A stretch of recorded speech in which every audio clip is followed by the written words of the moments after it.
Welcome to episode 325 of the Defensive Security Podcast. My name is Jerry Bell, and joining me today, as always, is Mr. Andrew Catlett. Good evening, Mr. Bell. How are you, sir? I'm fantastic. How are you? I'm good. It's been a challenging month and a half, but life goes on. And You've learned some things, I bet. I've learned some things. For those following along who are a fan of Betty White, we planted a tree in her honor in our front yard. So that's our way of memorializing and remembering her. And, so hopefully the tree will have a long and fruitful life. And we can say there's Betty's tree. And also the breach, which again, I work at Sales Loft and we've been in the news and I can't talk about details, but I will say it is very entertaining to me how many security vendors and thought leaders are using the incident that I'm in the middle of to advance whatever narrative and blinky box they want to sell. And I'm not saying they've got their details right, wrong, or indifferently, but it's very entertaining. I'm sure it's all over the map.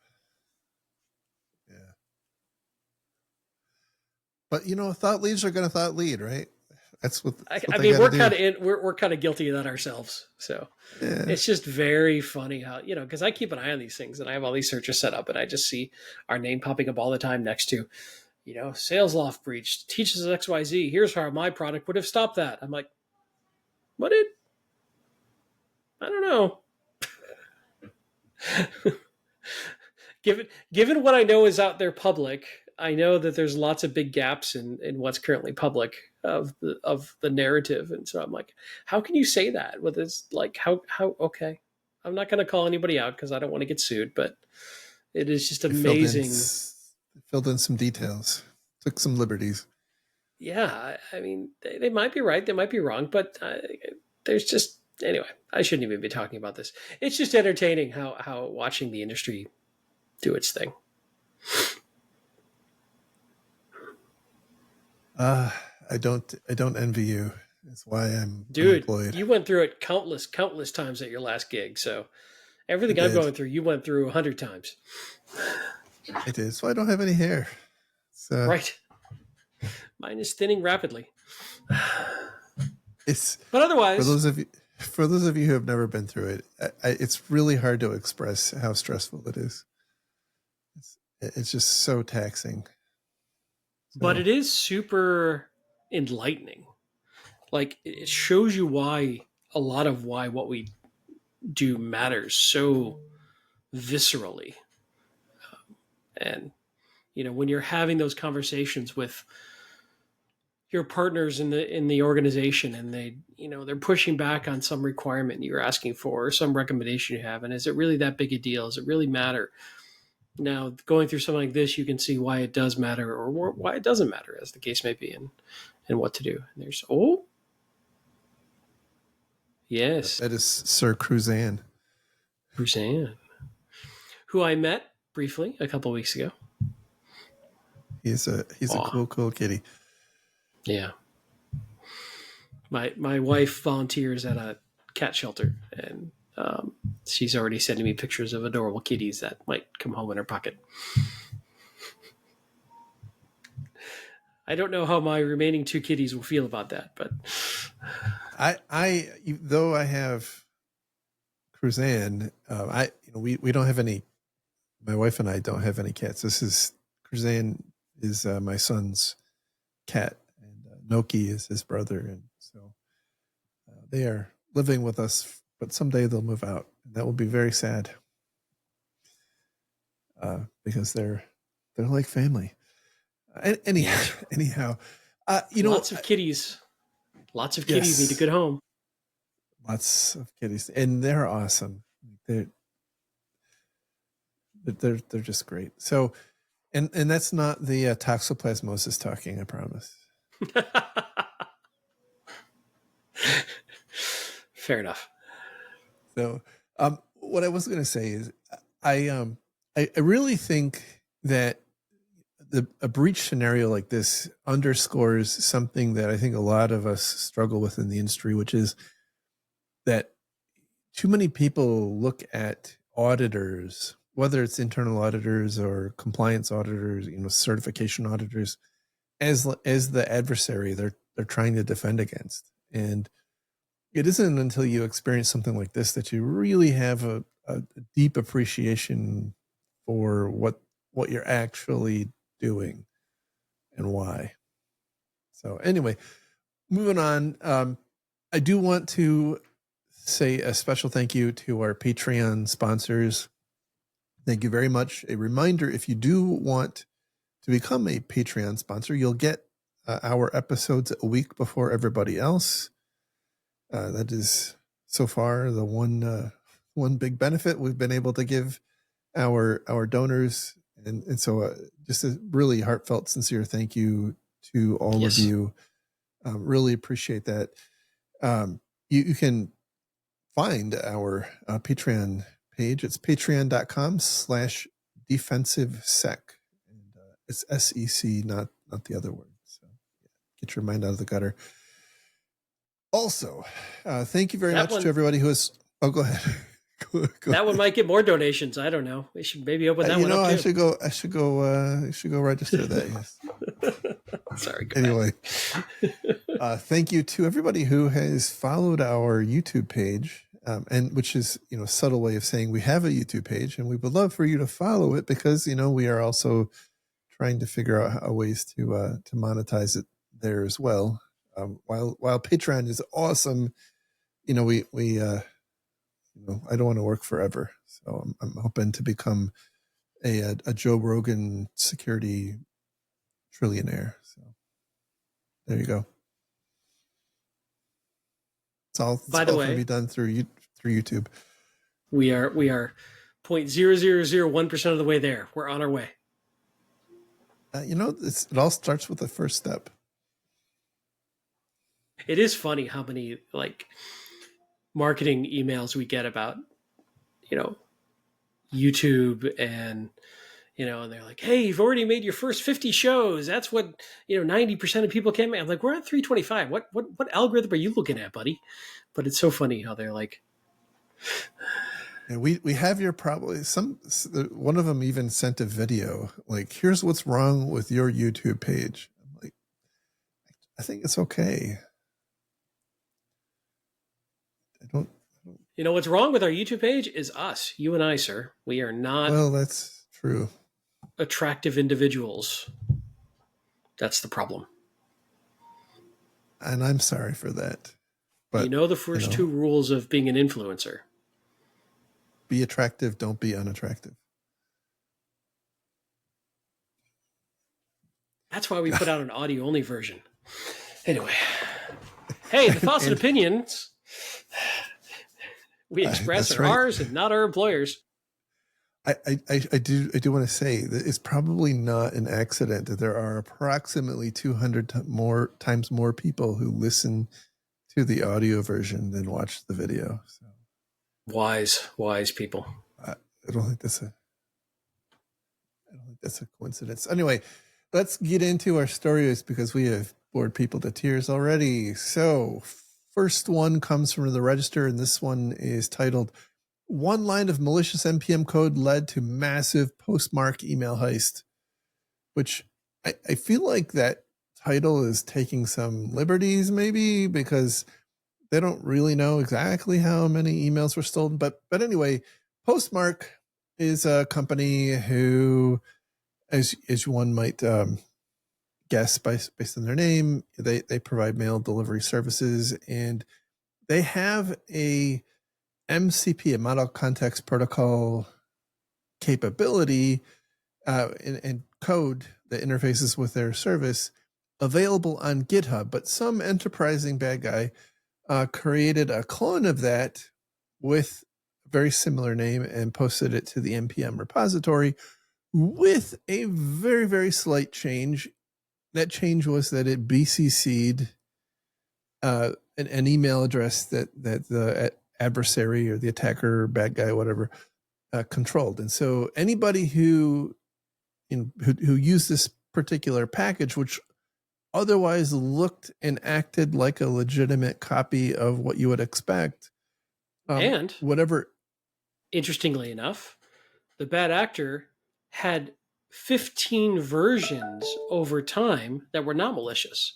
So he forked it, or not just copied it out to NPM, and just kept copying the updates and made it look normalized and safe over 15 versions before he threw in his malicious code. Really which is kind pretty of clever. Established like, you know, some reliability and credibility. Yeah, some credibility. Yeah. That's Sorry, go on. very interesting. Anyway, it's unclear exactly how many organizations were hurt by this. There's a security company. It's called Koi, I think is how you say it, like the fish. Says that there were about 1,500 downloads of this particular malicious, the version that was malicious, in the week that it was available. And they're saying that it was integrated in hundreds of developer workflows and likely stole thousands of emails every day before it was removed. So, it's hard to say what kind of data would have been stolen, but, a lot of this stuff was intended to be run on your own infrastructure, and therefore, you could potentially see, people sending somewhat sensitive stuff through there. So hard to say. What I thought was novel was what you talked about, which is, the way in which this bad actor established themselves as, a reliable package. They just kind of set it out there. I don't even think they advertised it. I think it was just there, and people started picking it up, and because it worked and was, quote, legitimate, people started using it, and then had I'm assuming it's he had an opportunity to weaponize it, and so this, I think, is another challenge that we have to deal with. I mean, it feels like every freaking time we get on this podcast, we have another new variant of some badness involving open source packages and these repositories. And I don't know what you necessarily do about this. There's a lot of discussion online about, like, oh, well, haha, you should be validating your code. Like, you should be downloading these and pinning version numbers, and you don't increment the version number until you've actually reviewed the code, which I think was probably not unreasonable in this particular case. But, like, in aggregate, some of these applications that companies build have thousands and thousands and thousands of dependencies. And while I think it is the responsible thing to do to reveal those, I don't know that that's practical. Yeah. I think I've seen a couple of things that may help. Like, I know Google and a few others have introduced, like, a secure repository option where it's vetted. They're doing the work for you. I don't know if anybody's abused it. I don't know how well that's been, adopted by enterprises, but something like that seems like an option. Some sort of curated, safe repo of third-party dependencies. I'm sure that they probably could also be abused. The other thing I was thinking about with this article is this felt a bit like some things that we've dealt with a lot in the past, which is like typo squatting on lookalike domain names and that sort of thing. So I wonder if you're a developer, should you be out there looking for and monitoring for, or hiring a service to monitor for, people trying to have similar sounding packages as yours on other repositories, or typos of your repositories, that sort of thing. It's something we dealt with for years with domain names, and maybe we need to extend that in cases like this to people trying to copy and masquerade as your repo. But that's on the developer side more than it is on the enterprise side who's utilizing these repos. It does feel like we're getting to a bit of an inflection point where these various repos are just getting hit so often. And again, it's not necessarily their fault, but their reputation is being damaged so badly by it that they even talk about in this article that GitHub, for instance, is starting to, which owns NPM registry, it's going to start tightening security by shortening security token life cycles, switching to two-factor auth, That wouldn't have stopped any of this. This is pure, just reputation squatting, or lookalike squatting, whatever the proper term for it is these days. Name collision. Yep. There you go. Name collision. There you go. I don't know. It's a tough one, but it's getting worse.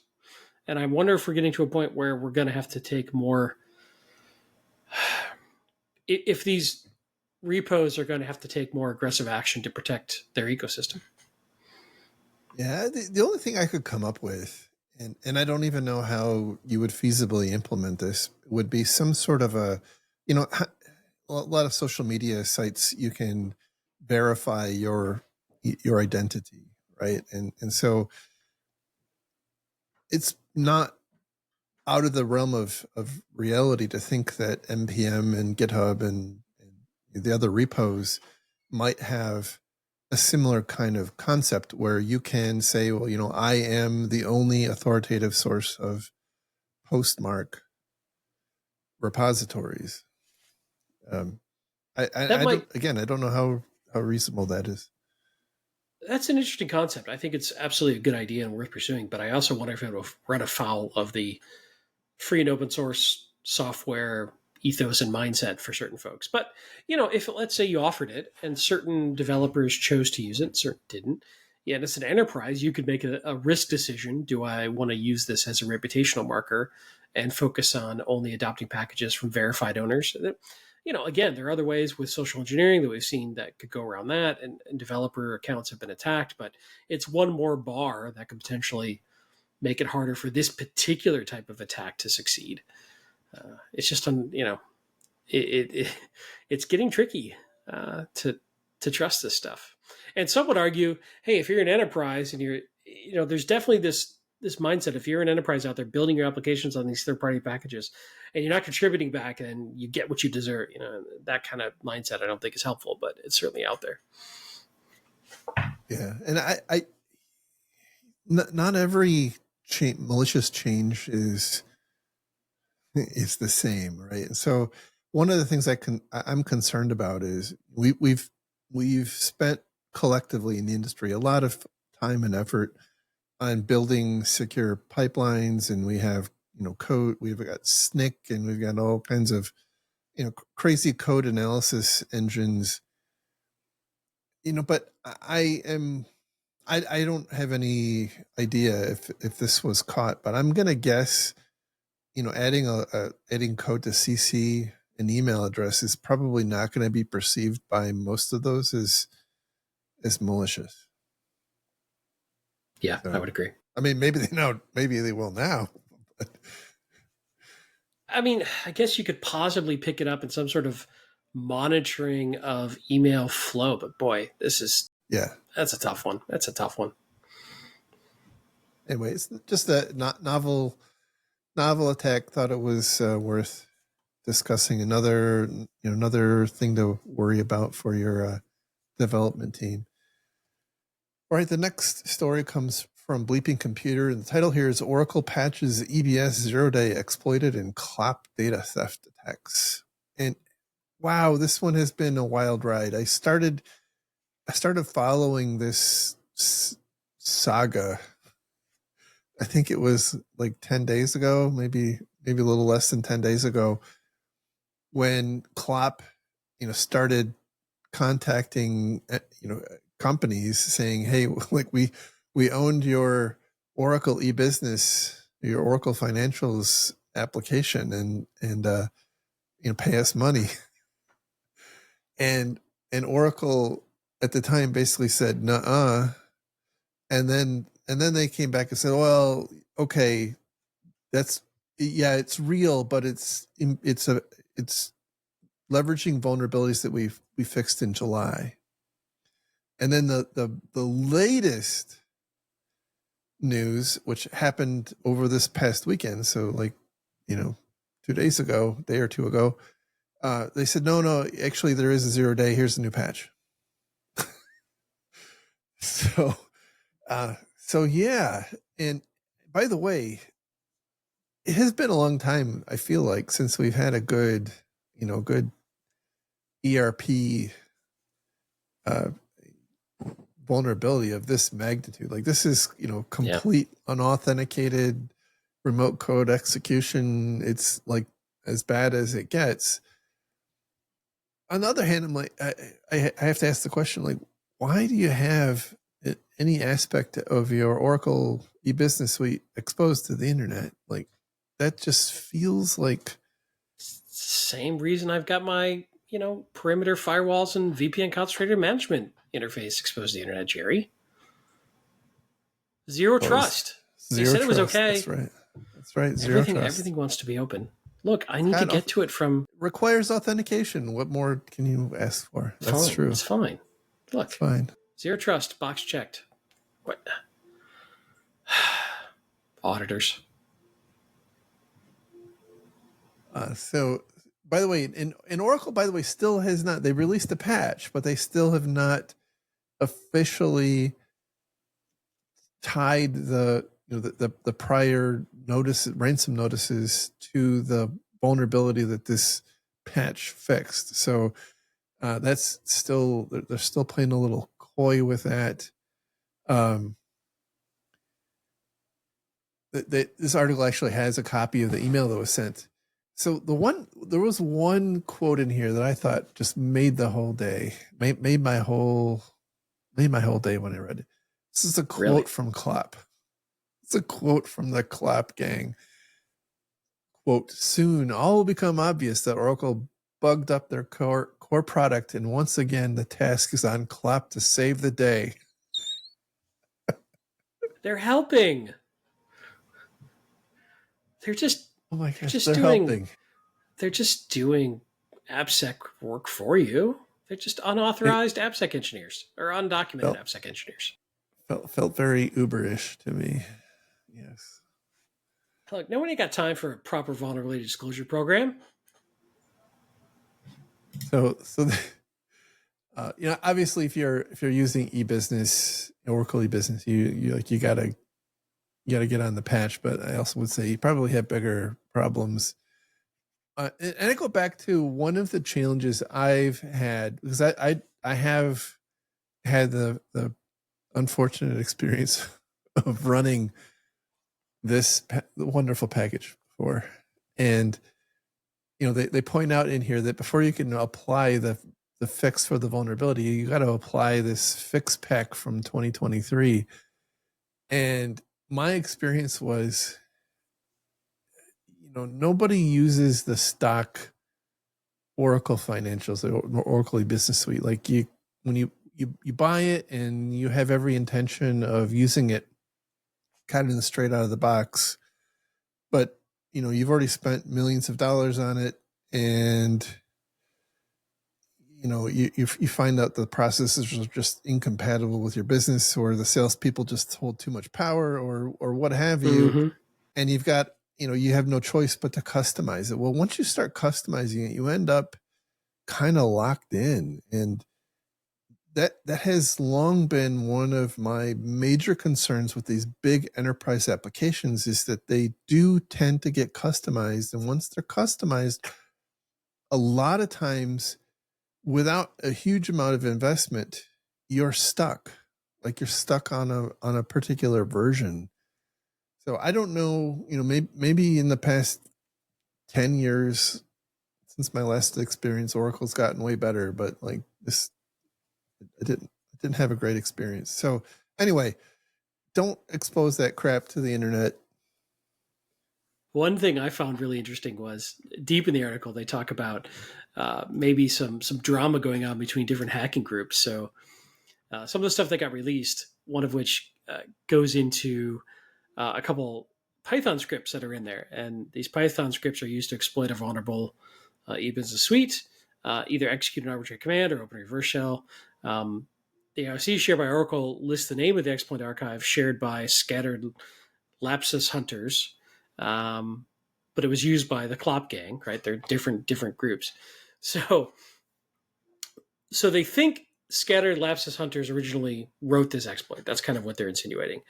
And so they were trying to figure out, are these two gangs working? Well, Shiny Hunters, who talks to Bleeping Computer apparently every day, says they believe a person that that the hacker shared it with may have given it or sold it to Klopp. So apparently this was originally, one of these exploits was originally developed by the Shiny Hunters larger group. And so this quote from Shiny Hunter says, quote, "That was my exploit, just like SAP, which was stolen by the CCP, China. And it upset me more that another one of my exploits was being exploited by another group in an unsuccessful way, so we leaked it. No hate to Klopp." So, so apparently China's even stealing exploits from hacking groups and using them, and hacking groups don't like that. So just drama. You know what we need is like the Real Hackers of Los Angeles show on Bravo. Yeah. You know, it could be like a spin-off of the Real Housewives series. Absolutely. I mean, it'd be very boring. It would be a lot of people just typing on keyboards and drinking, Diet Coke. But maybe we could punch it up. Maybe there could be like an occasional power outage that causes a crisis, or somebody steals an exploit. They would have to. Like they would have to inject some drama. Yes. I mean, absolutely. They couldn't use the normal format of Real Housewives because that's a lot of like really pretty people doing pretty people things. That doesn't apply to hackers typically. I would guess not. I'm not saying some of them I'm sure are very attractive people, but mostly not so much. It's okay. Anyway, moving on. Our next story comes from Bleeping Computer, and the title here is WestJet Data Breach Exposes Travel Details of 1.2 million customers. They just went flying out the door. Damn, man. That was pretty good. So, a lot of baggage on this story. Which is, you can tell he's a pilot. How can you tell he's a pilot? I'll tell you within the first 5 minutes. Anyway, the story's clear, direct to your ears. All right, I'll stop. Sorry. What a plane crash. So let's try that again. So this story is about a airline named WestJet. I think they're a Canadian airline, if memory serves. What is interesting about this particular story is compared to many of the others is they actually have a indication of how it happened. And so this one, from the type of data that was breached, this is also a little more serious than a lot we've seen. It included not only like the normal contact information, but it also included copies of your passports. So that's pretty bad. Anyway, they Bleeping Computer, through some means, I'm going to guess because they have a line to the attacker, learned that the threat actor breached WestJet using social engineering to reset a WestJet employee's password and get access to WestJet's network through a external Citrix portal. And then that in turn allowed the attackers to move laterally inside the Windows network, inside WestJet. So, it's such a simple thing, right? We've talked about this a lot, and we have seen, I think it feels like in the past 6 months, we've talked about 3 or 4 or 5 pretty high profile instances where the help desk or outsourced help desk of a company has been successfully social engineered into changing passwords or creating accounts or what have you. And so this is just another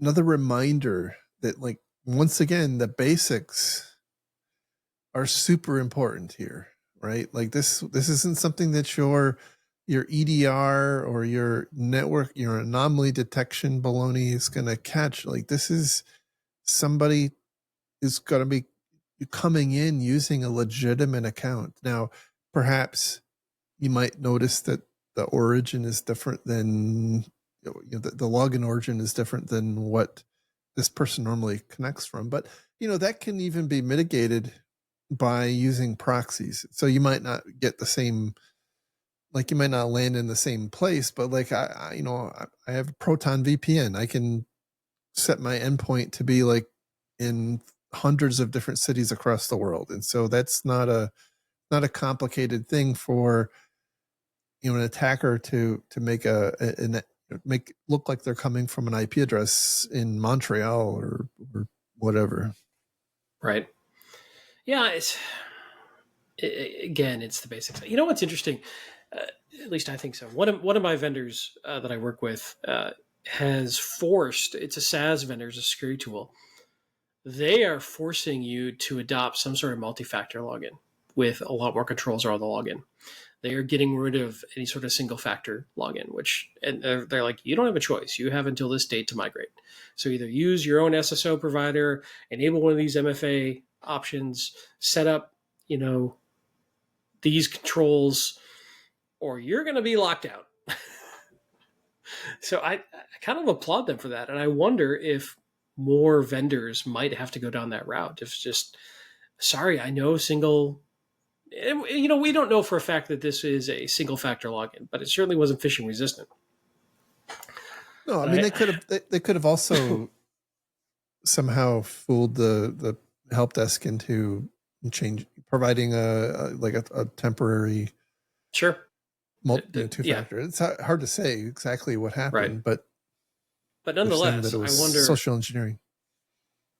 I'm starting to wonder if we're getting to a point in the industry where a number of vendors are just not going to give us the option to do single factor or phishing susceptible logins anymore, just out of their own self-preservation of their reputation.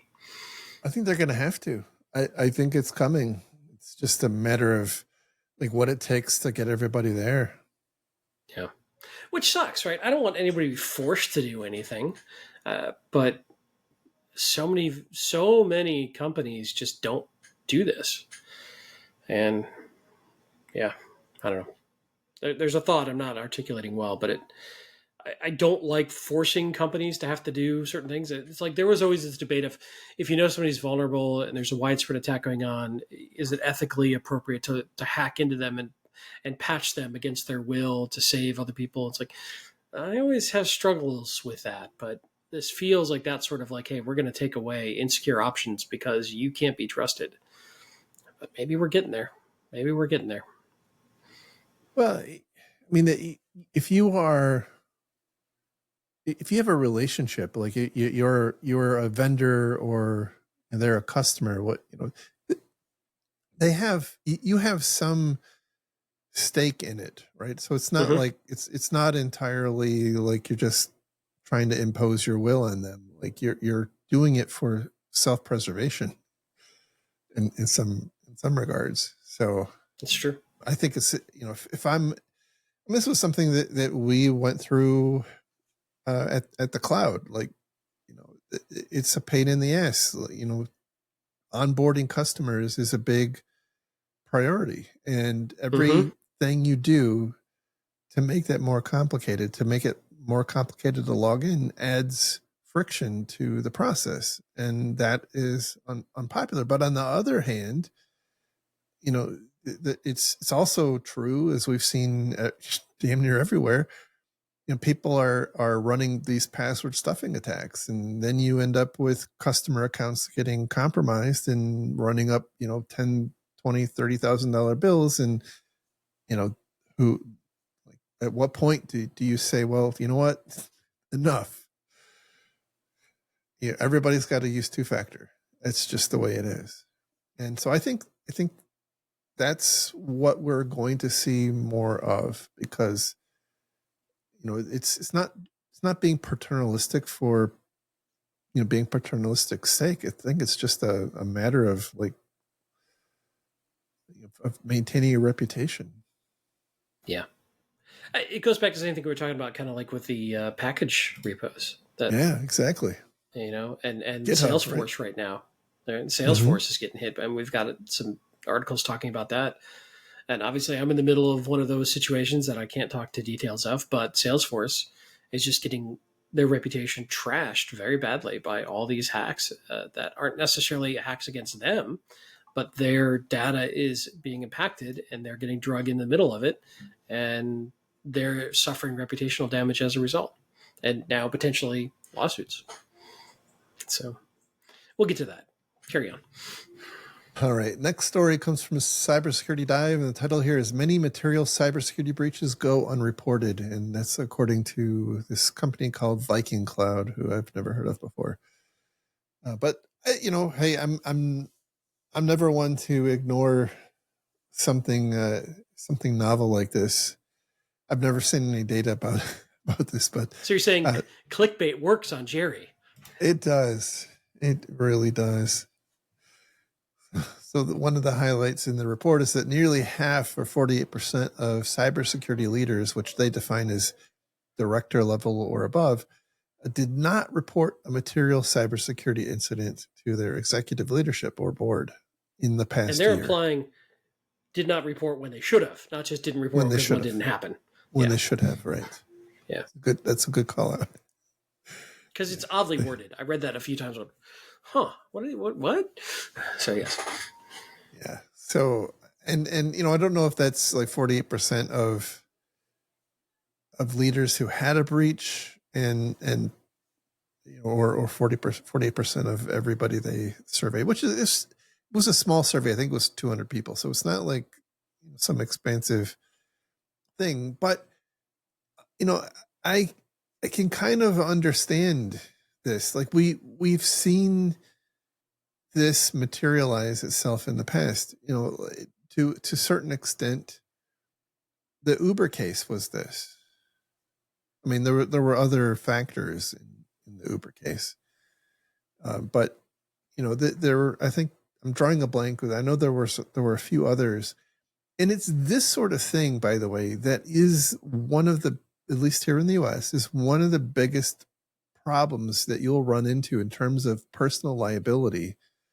There are not a huge amount of things that you can do in the context of being an employee at a company that's going to get you in trouble, but hiding a breach is definitely one of them. I think SolarWinds is the other big one that people think about. Yeah. It's true. Well, I think SolarWinds was, I think that the CISO there is getting zapped because he was out making assertions about the level of security of SolarWinds processes. But anyway, there's lots of cases out there. Just can't put my finger on one at the moment, other than Uber. But again, this is a big thing, and we've seen this kind of vacillation back and forth between putting more teeth into regulations and laws that that prescribe when a CISO has to report a breach, and to the point where now we're seeing like I don't remember if it made it into a law or not, but there was at least at one point a prospective law that would have mandated CISOs to report breaches to the government here in the U.S. under certain circumstances. And then that would put them at odds with their own company, who obviously wants to have a chance to, do an investigation and whatnot before that gets reported. So it kind of creates a tough situation. But I would say that, if you are in that kind of leadership position, you've got, it can be uncomfortable. And it might mean that you end up getting fired. But at the end of the day, like, the only thing we have is our reputation. And, if the company is going to, bury you because you're reporting something that actually happened, that's not a great place to be anyhow. I mean, they call that out, by the way. Like one of the hypothesized reasons for this finding was that people are so paranoid about getting fired that they don't want to rock the boat. Yeah, in fact, it's right in the summary at the top. The leading reasons cited for not reporting were worry over punitive rather than constructive response from leadership and the board, and fear of financial or reputational harm if the incident were made public or resulted in regulatory consequences. There you go. The tough part is with these reporting mandates. There's a couple of keywords here, like material cybersecurity incident. So, first of all, can you define material for your organization? Do you have that defined? Do you know what that is? That's a legal term. Has your legal organization told you what that means? Also, early on in a breach, there's a massive fog of war that you may not Mm-hmm. know if it's material or not. And you may not know for some time as you're investigating, especially if you're trying to investigate it properly and understand the scope and really do the forensic. There's this belief that you just have perfect fidelity of knowledge immediately after you discover a breach, and that is not true. There's usually a ton of conflicting information. And then when a breach starts to go public, or you start to disclose, then you usually get inundated with a ton of unrelated suspicions from third parties. So, oh, is this related to your breach? And you go running all that stuff down. And you don't know if it's related or not. So, knowing the full scope accurately is really hard in the first hours and days of a breach. And this is like, what is it? China has a 4-hour reporting requirement. That's like, I guess in certain seconds you say, hey, the reporting requirement it may just be, hey, we're investigating something, and I get that, but it's I don't I don't know that most people haven't been intimately involved in these situations realize how just confusing and difficult and the term I use over again is the fog of war around incident response early on. And you get how frustrated people are. They're not getting information faster, better, whatever. But it's very confusing early in a breach. Yeah, I would say one of the other challenges is perhaps a little more pragmatic, and that is, I'm going to struggle to convey this well, but leadership of companies want to help when there's a breach. Yes. Right. Yes, they do. And their help is often not very helpful. And so, there's it's not just this, oh, well, I might get fired, or, it's not a big deal. It's also, I can imagine, because again, I've seen, and you've seen it too, like the amount of focus, at least in responsible companies. So like, it would be concerning if a company's leadership just said, well, whatever, like breach happened, whatever. That would be concerning too. But if you are the responsible for managing security incidents like that, like it's a big hassle, because not only do you have to manage the incident, but you have to manage this endless parade of executives who have their own ideas on what happened or what you should do. Just do something. Why isn't this fixed yet? Right. This customer is very important. Blah blah blah. Just change the password and put it back out. It's fine. Anyway, I think that's probably part of it too. Yeah. The last thing I'll say is, once you say something publicly, you can't unsay it. So you want to get it right. Yeah. And one thing that has been interesting is ransomware. I think this has been a problem for a long time. And I think a lot of companies are, unless they're compelled to report, I don't think they do. And I think ransomware has been something that's changed the calculus as it has in many different venues. But like your breach is public now. Like it's not it's not something that you control. The ransomware actor is typically running around peacocking that they've hacked you and they're offering your data for sale, and they're trying to shame you because they want to get paid. And so everybody knows that you got hacked. But obviously ransomware isn't the only kind of incident that happens. The other thing that I'll go back to is something you said, which is the definition of what's material is super squishy. It's in the context of a public company here in the US, it's intended to loosely refer to something that would have an impact on your earnings statement, on your quarterly earnings statement, because you have an obligation to inform your investors on what things that could impact their investment. And so that's why the SEC kind of gets all up in your business if you're not reporting incidents correctly. But the issue here is that these security leaders are saying they're not even reporting it up to other people in their company. So they're not even giving the company a chance to make the decision on whether or not they should report it to other authorities. So anyway, I would just say, if you're in that position, you've really got to establish a working relationship with your company's leadership to make this not be a problem, because this is one of the things that's could come back and hurt you personally. So anyway, I would agree. Moving on to our next story. This one is from Security Week, and the title here is Red Hat Red Hat confirms GitLab instance hack data theft. Speaking of repos. So, yes, it's unclear, by the way, exactly how this happened. There was some confusion that originally it was reported that it was a GitHub repos, but it's actually GitLab repos, which, this is my old stomping ground. So the thing that is baffling to me was the data was like 570 gigs of data from 28,000 repositories stored in this GitLab instance.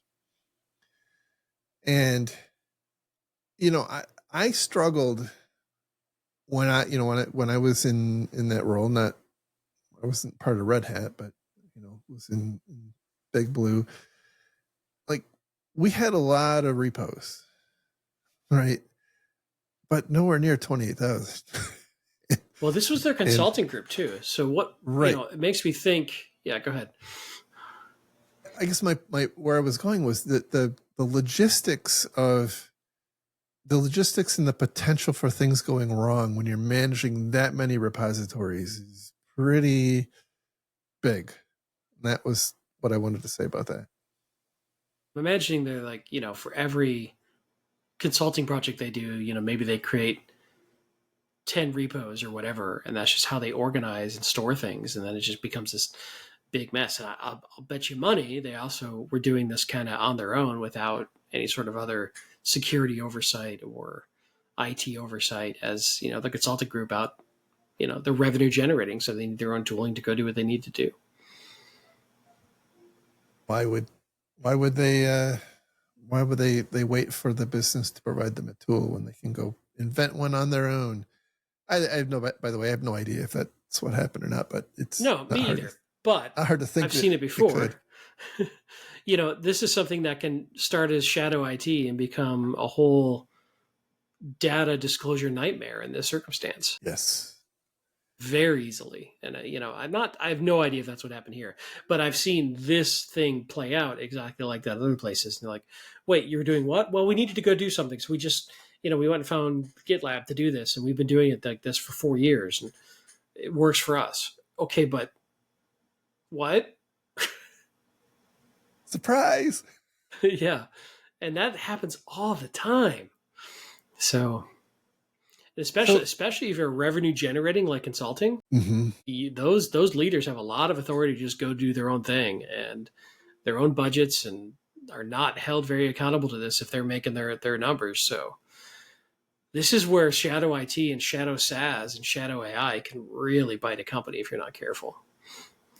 Yeah, so these repositories apparently contained a mix of source code, credentials, secrets, configurations, and other what they call customer engagement reports, which I think is like metadata about the customer engagement. And the attacker here is also claiming that they have used what they stole to gain access to some of the Red Hat customers' infrastructure. Now, Red Hat is not commenting on that. They don't know.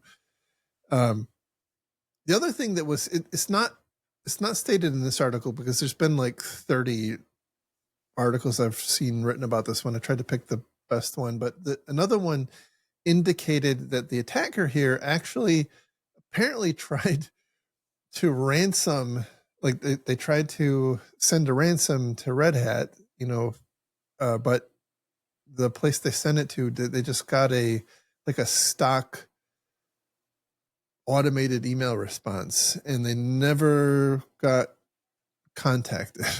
And so apparently the threat actor here just went public. And I will say, because I know the people and a lot of the people are still there, if the people were made aware of this happening, they would have been all over it. And I just have to believe there's, in a company that large, there's lots of opportunity for process failure. So I think that's probably what happened.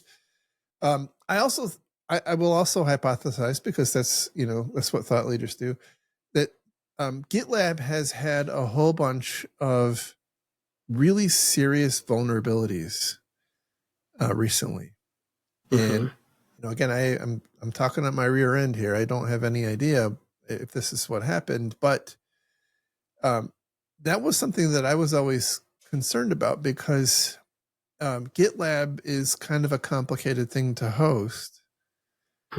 And when you are a customer, when you are using GitLab as a hosted customer, there's usually like this complicated upgrade dance you have to do. Like, you can't upgrade it yourself, but your hosting provider isn't going to upgrade it for you until you tell them you want to, because it will break things. Like, there's often breaking changes. It's kind of like Kubernetes. Kubernetes was in the cloud world, that was the thing I hated the most, because like every new version which happened often, like every couple months, had breaking changes. And so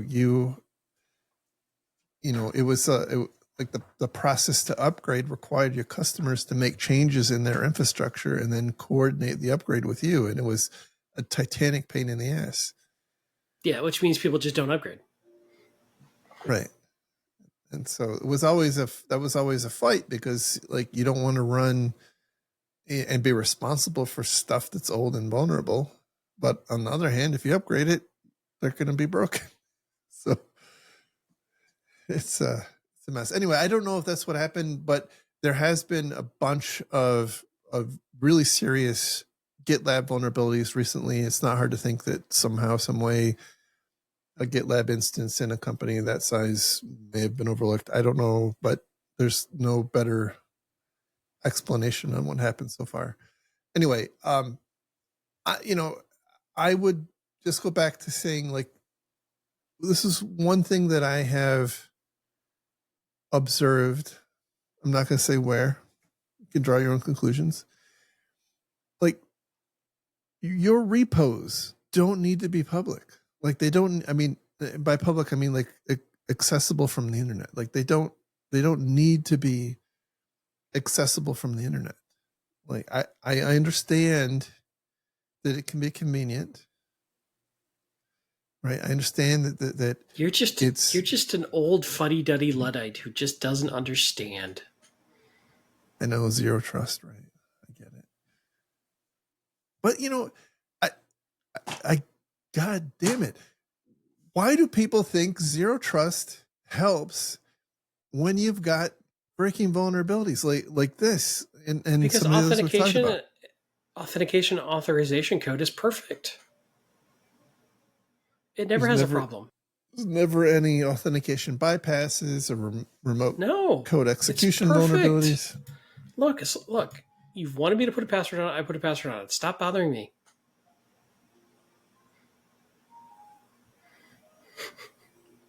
Anyway, so my best advice is, number one, make sure, if you're using GitLab, make sure, or self-hosted GitHub, make sure you are staying on top of updates, because they do come in hot and fast.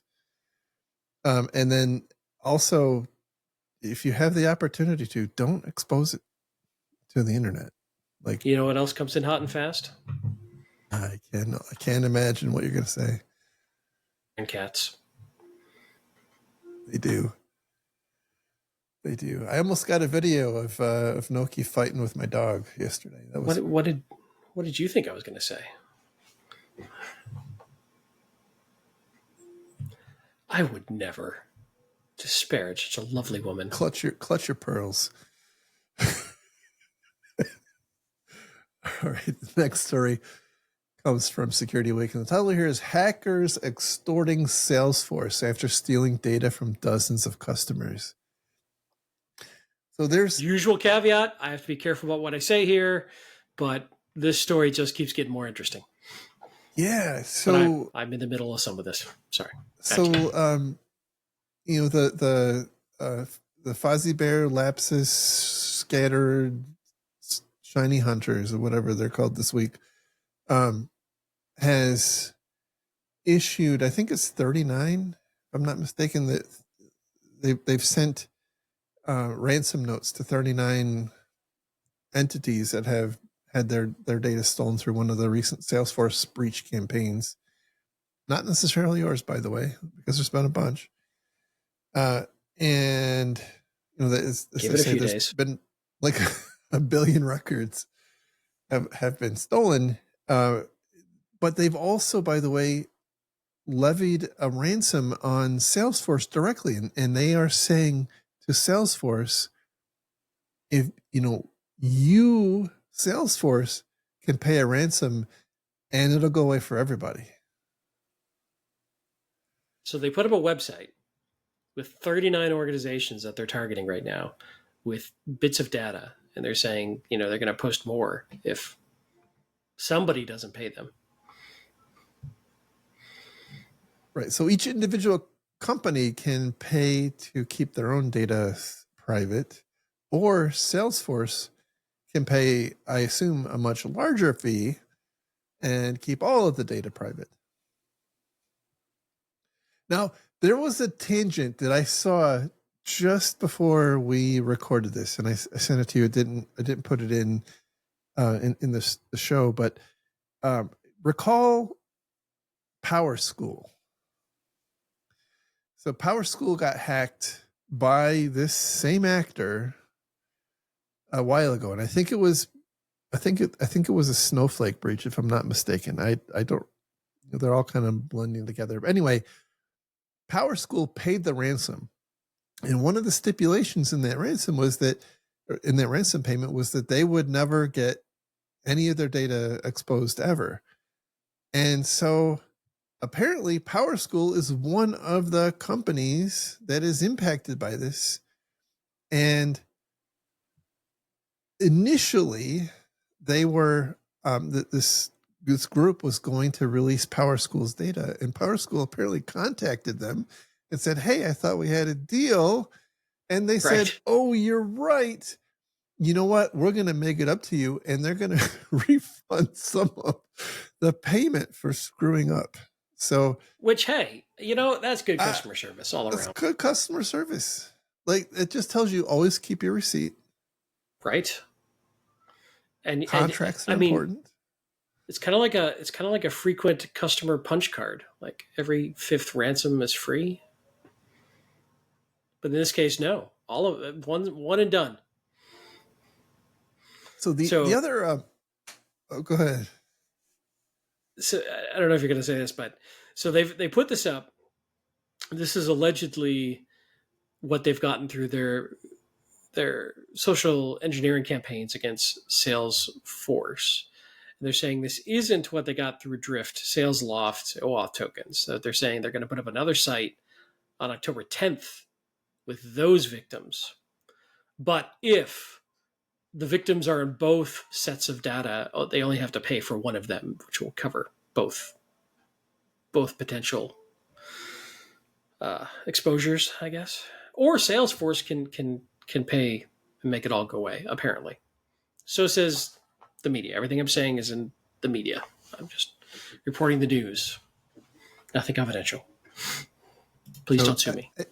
Now, as you mentioned, there are and I think we talked about this on last week's show.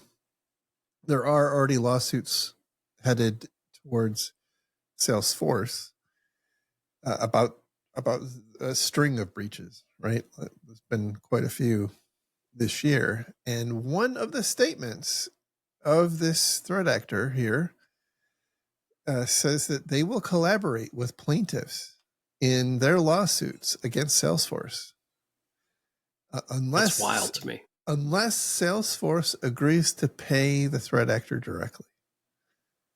Yeah, I've seen a lot of different versions of this particular story and different quotes from Shiny Hunters attributed to them, basically just calling Salesforce out directly for what Shiny Hunters says is terrible security and that they're doing this to help Salesforce customers. I'm like, oh, it's an interesting way of looking at things. But so, yeah, they're like, hey, their position on this seems to be that Salesforce is negligent in the way they run things, and we're going to help you sue them by releasing exactly how we did this so you can use it in your lawsuit against Salesforce.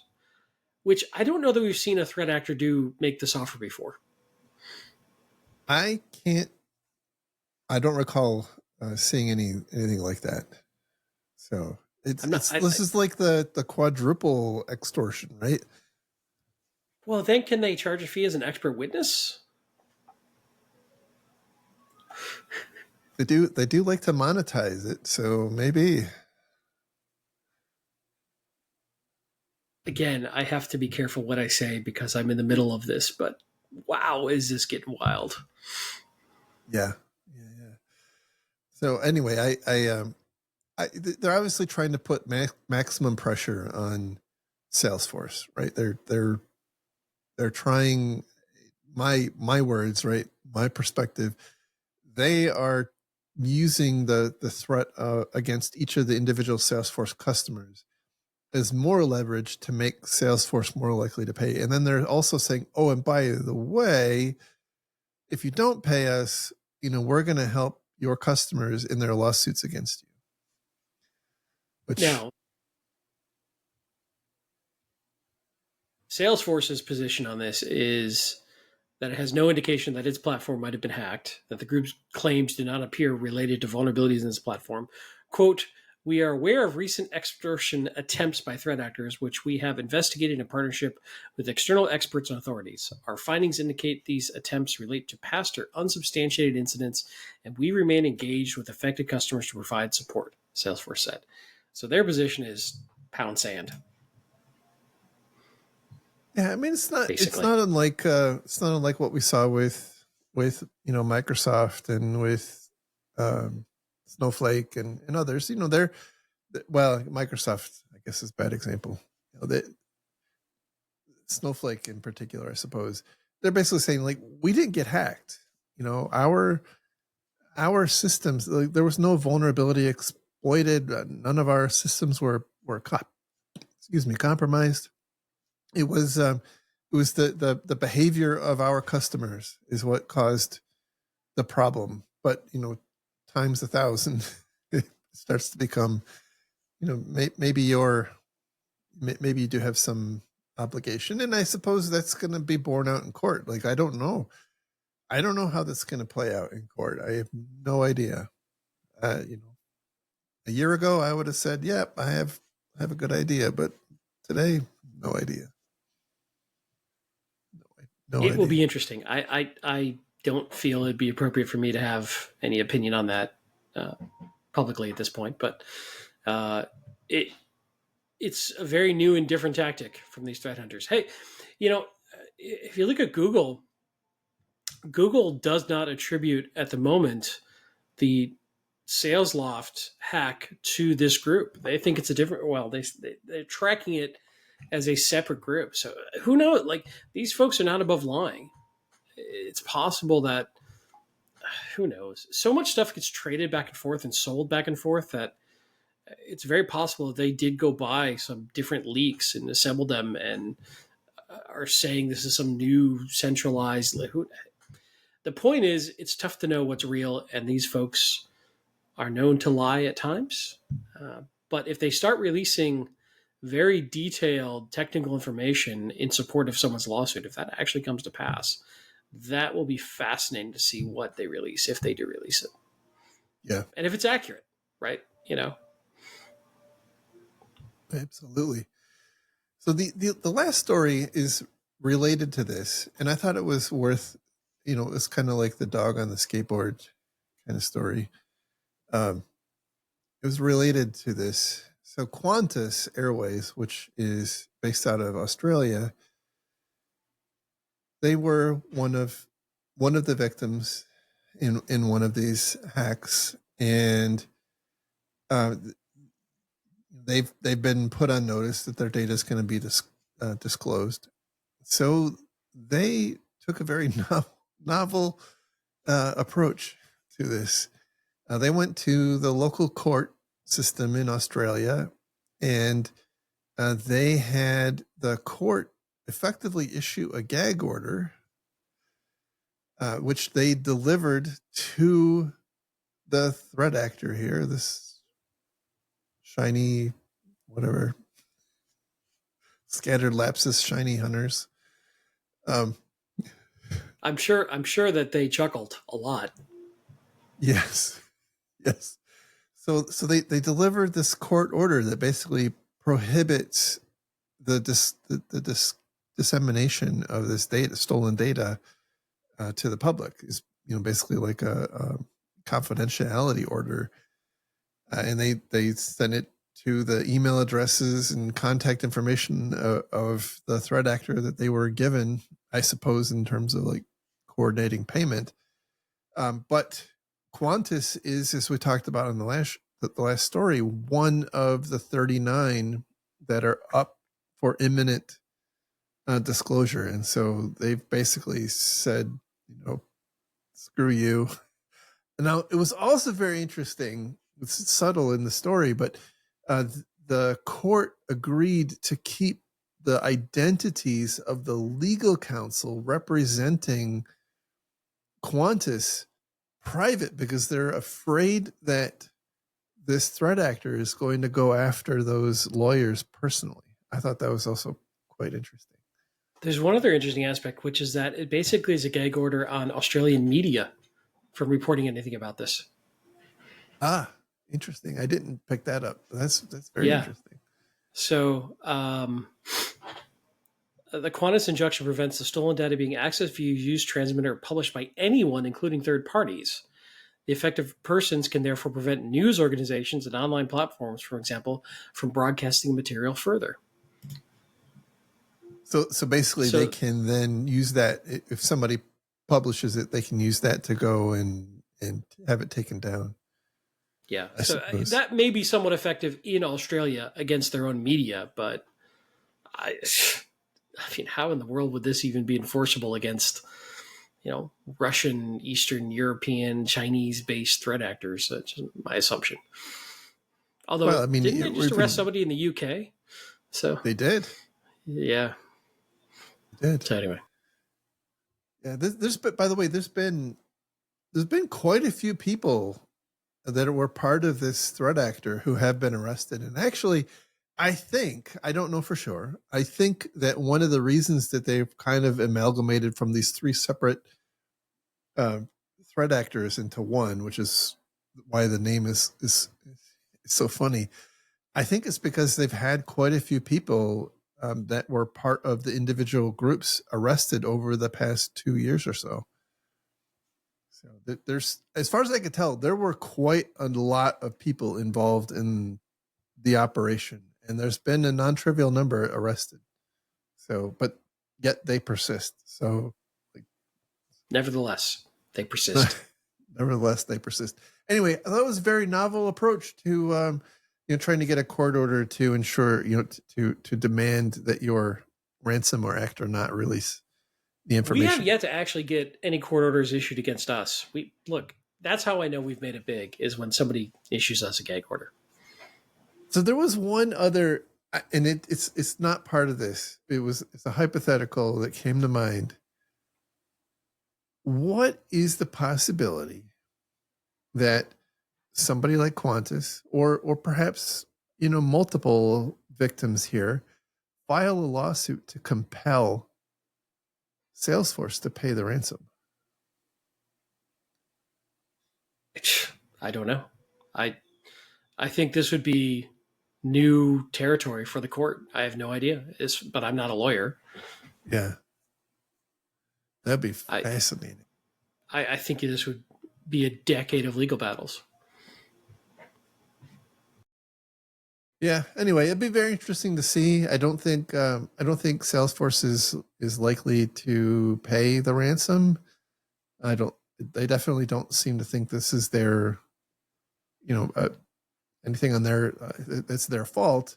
Although, to their credit, by the way, they have, as we talked about, I think last show, they've started implementing some enhanced security around, that will hopefully reduce the likelihood of this happening. But I mean, look, we've talked a lot about this issue for the last couple of weeks, and I think it's super important for people who are Salesforce customers to take this seriously. Like, if you're a partner, if you're a customer, if you are especially if you're a customer who's relying on a partner, like, pay attention to this.